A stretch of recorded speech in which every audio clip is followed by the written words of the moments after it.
Shalom saudara-saudara, kita kembali lagi menyelidiki firman Tuhan. Tema pada hari ini adalah jangan hanyut di bawah arus dunia ini. Mari kita berdoa. Tuhan, terima kasih karena kami masih bisa ibadah di rumah-rumah. Tuhan memberkati kami supaya walaupun kami beribadah di rumah-rumah, tetapi kami merasakan kehadiran Tuhan. Dan biar sementara kami mendengar firman Tuhan, Tuhan memberkati kami. Urapi semua yang mendengarkan dan urapi juga hamba-Mu, supaya hamba-Mu mampu menyampaikan isi hati-Mu. Dalam nama Yesus, haleluya, amin. Saudara-saudara, firman Tuhan ini tema adalah jangan hanyut di bawah arus dunia ini. Kita baca dalam Ibrani 2 ayat 1 sampai 4. Keselamatan yang besar. Karena itu harus lebih teliti kita memperhatikan apa yang telah kita dengar, supaya kita jangan hanyut di bawah arus.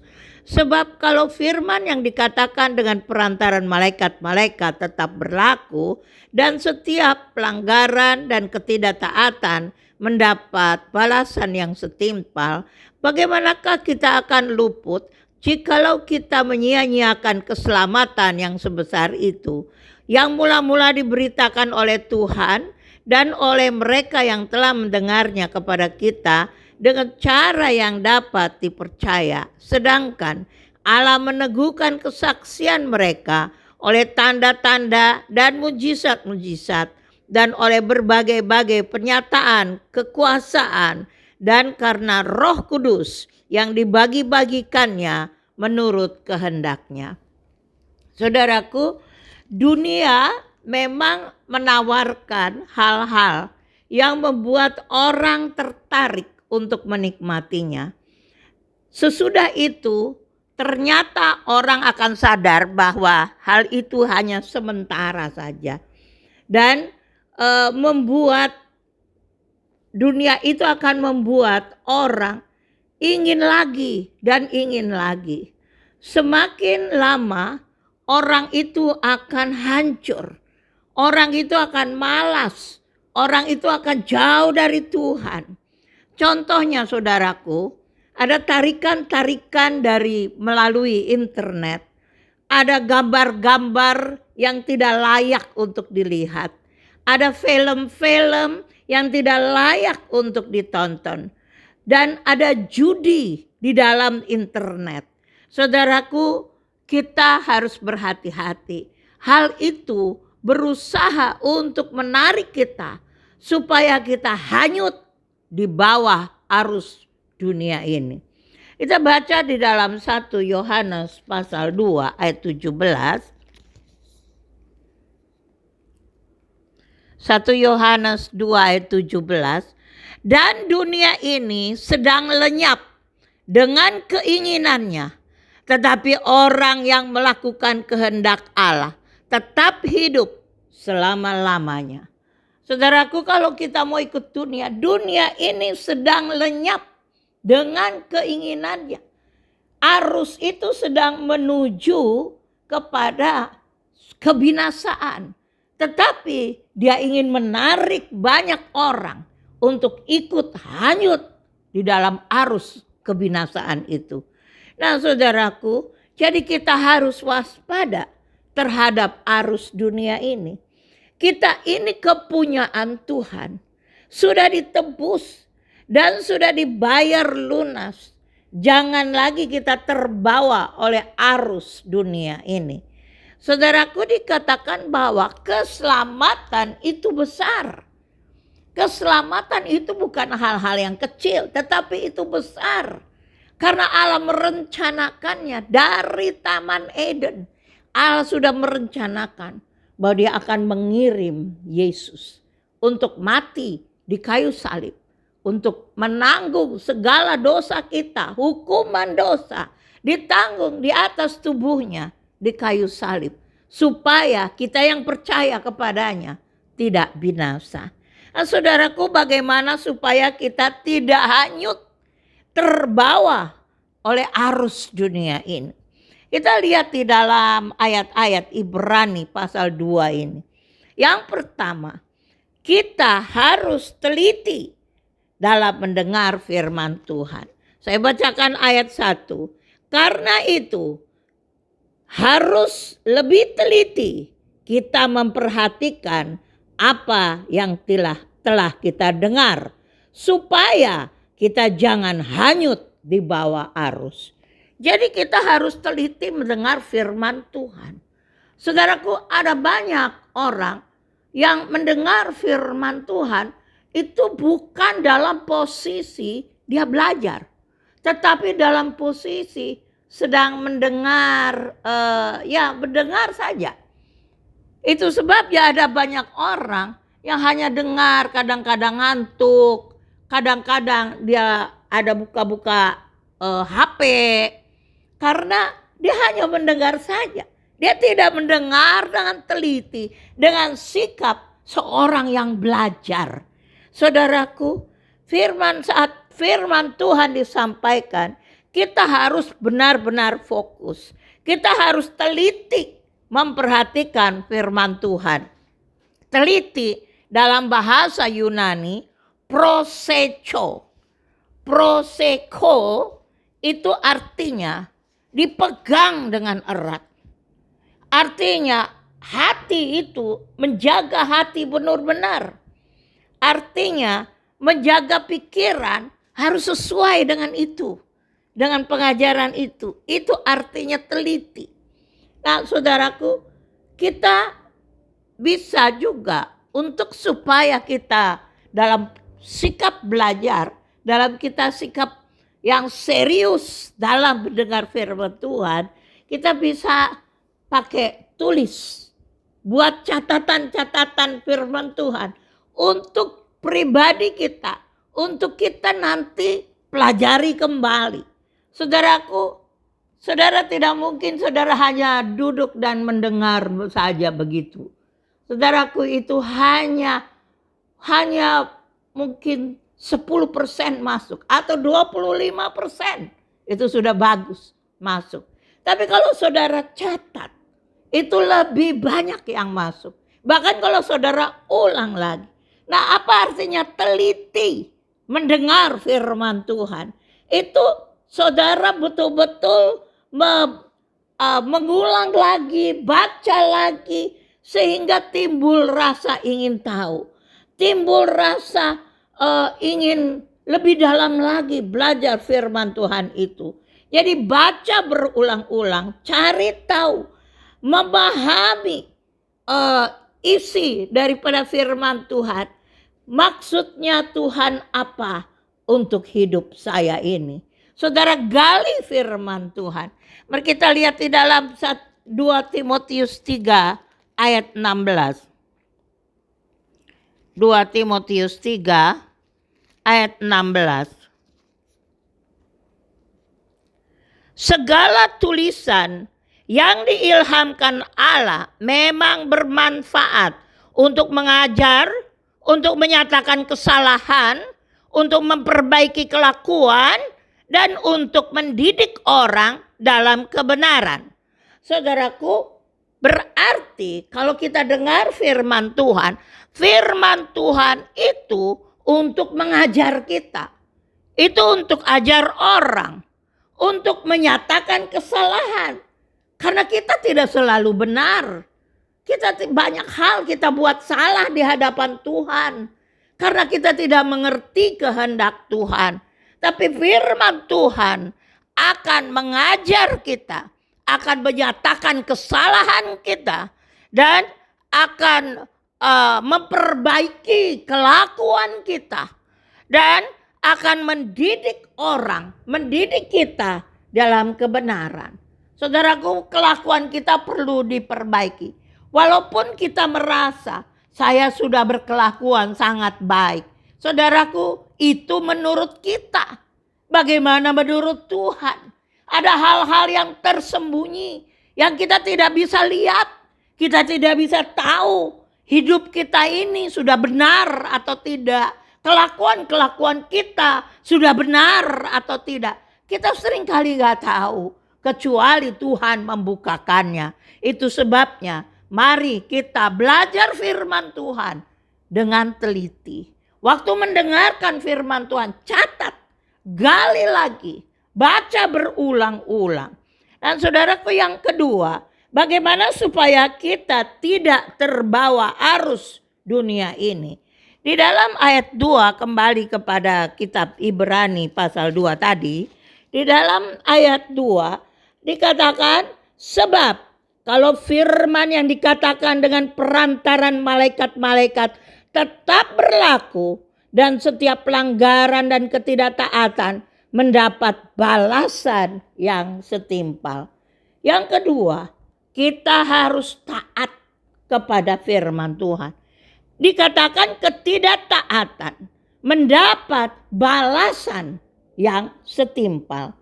Saudaraku, taat itu dalam bahasa Ibrani shema, sama dengan dengar. Dengar dengan taat itu katanya sama.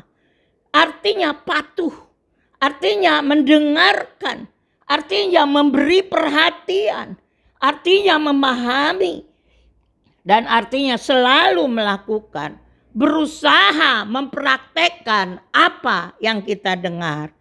Saudaraku, di dalam ayat 2 yang bagian B dikatakan, setiap pelanggaran dan ketidaktaatan mendapat balasan yang setimpal.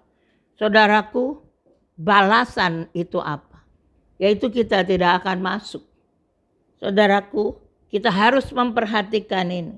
Bahwa kalau kita tidak taat, itu mendapat balasan yang setimpal. Orang yang tidak mempraktekkan firman Tuhan, itu kata tidak menjadi pelaku firman, itu seperti seorang melihat wajahnya di cermin, kemudian dia pergi dan dia lupa wajahnya seperti apa. Saudaraku, orang yang mendengar firman Tuhan, kemudian dia pergi, dia lupa firman Tuhan itu tidak ada bekas, tidak ada lagi, dia lupa semua. Nah saudaraku, itu orang yang tidak mempraktekkan. Karena firman ini dikatakan dari perjanjian lama bahwa firman itu diberitakan oleh malaikat-malaikat dan dikatakan firman itu tetap berlaku.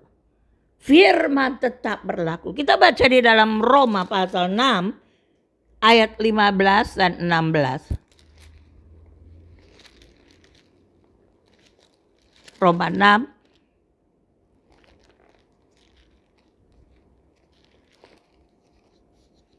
Roma 6 ayat 15 dan 16. Jadi bagaimana? Apakah kita akan berbuat dosa karena kita tidak berada di bawah hukum Taurat, tetapi di bawah kasih karunia? Sekali-kali tidak. Apakah kamu tidak tahu bahwa apabila kamu menyerahkan dirimu kepada seseorang sebagai hamba untuk mentaatinya, kamu adalah hamba orang itu yang harus kamu taati, baik dalam dosa yang memimpin kamu kepada kematian maupun dalam ketaatan yang memimpin kamu kepada kebenaran. Saudaraku, maksudnya apabila kamu menyerahkan dirimu kepada seseorang sebagai hamba untuk mentaatinya, kamu hamba orang itu. Dan saudaraku, jadi hamba yang ditaatinya. Apakah kita taat pada firman Tuhan? Kalau kita tidak taat, kepada apa kita taat? Mungkin kita taat pada dosa, lakukan dosa lagi, lakukan dosa lagi. Mungkin kita taat pada daging, lakukan daging lagi, lakukan daging lagi. Makanya kita menjadi hamba dosa, kita menjadi hamba daging, kata firman Tuhan. Tetapi kalau kita taat kepada Allah, maka kita menjadi hamba dari Allah yang besar. Kalau kita taat pada firman, dan firman itu Yesus, maka kita menjadi hamba daripada Yesus. Saudaraku, hamba dosa, hamba daging, hamba dunia ini akan hanyut di bawah arus dunia ini. Saudaraku, bagaimana kita supaya kita tidak hanyut di bawah arus dunia? Yang ketiga, saudara jangan menyia-nyiakan keselamatan yang begitu besar. Itu ada di dalam ayat 3 dari Roma pasal 2 tadi.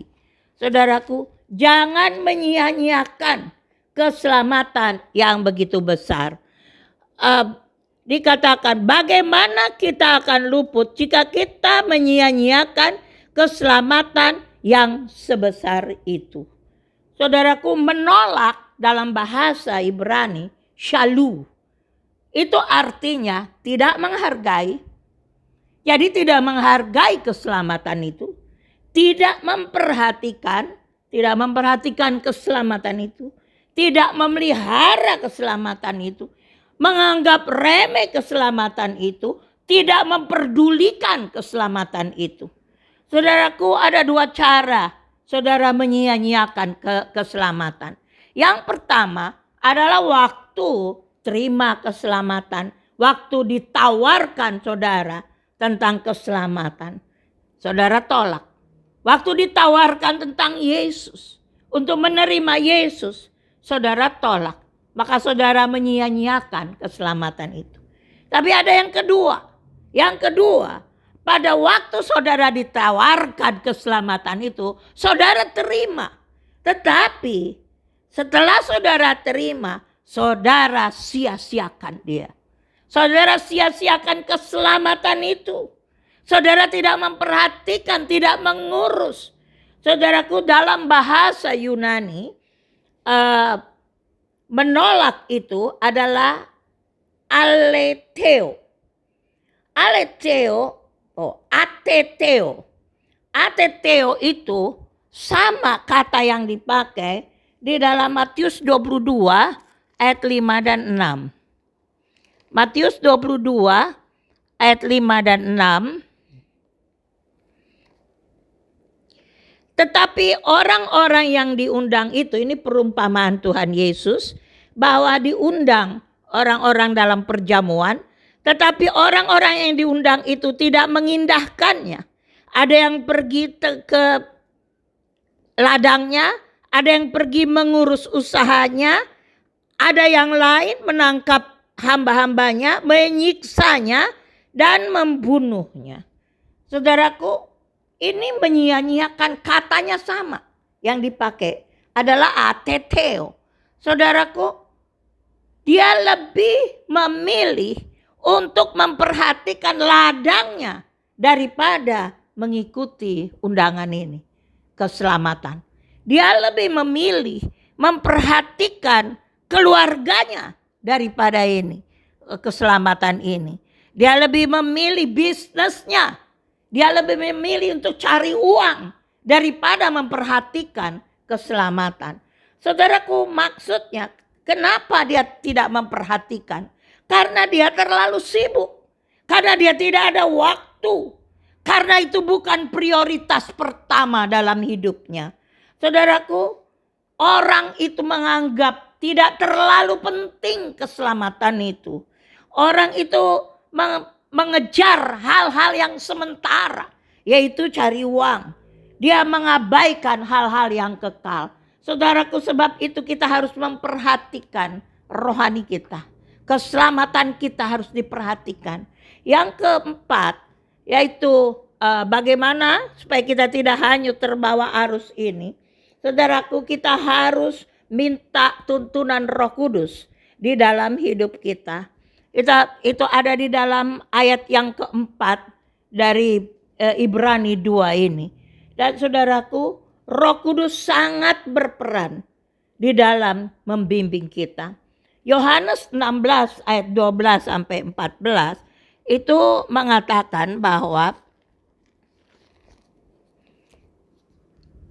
Masih banyak hal yang harus kukatakan kepadamu, tapi sekarang kamu belum dapat menanggungnya. Tapi apabila ia datang, yaitu Roh kebenaran, ia akan memimpin kamu ke dalam seluruh kebenaran. Sebab ia tidak akan berkata-kata dari dirinya, tetapi segala sesuatu yang didengarnya, itulah yang dikatakannya. Ia akan memberitakan kepadamu hal-hal yang akan datang. Saudaraku, Roh Kudus memberi arahan kepada kita. Roh Kudus akan menolong kita. Roh Kudus akan mengajar kita. Roh Kudus akan membantu kita untuk menghasilkan buah-buah pertobatan, untuk memperbaiki kelakuan kita. Roh Kudus akan membuat sehingga kita memiliki pikiran-pikiran roh, pikiran-pikiran surgawi. Saudaraku, firman Tuhan berkata, akibat daripada menyia-nyiakan keselamatan adalah di dalam ayat yang ketiga, bagaimana kita akan luput kalau kita menyia-nyiakan keselamatan? Tidak ada jalan untuk luput. Karena tidak ada waktu lagi untuk memperbaiki. Sebab itu, mari kita perhatikan firman Tuhan. Biar kita teliti mendengar. Baik kita harus taat pada firman Tuhan. Dan kita jangan menyia-nyiakan keselamatan. Taruh itu menjadi prioritas pertama dalam hidup kita. Dan biar kita minta pimpinan Roh Kudus dalam hidup kita. Amin. Mari kita berdoa.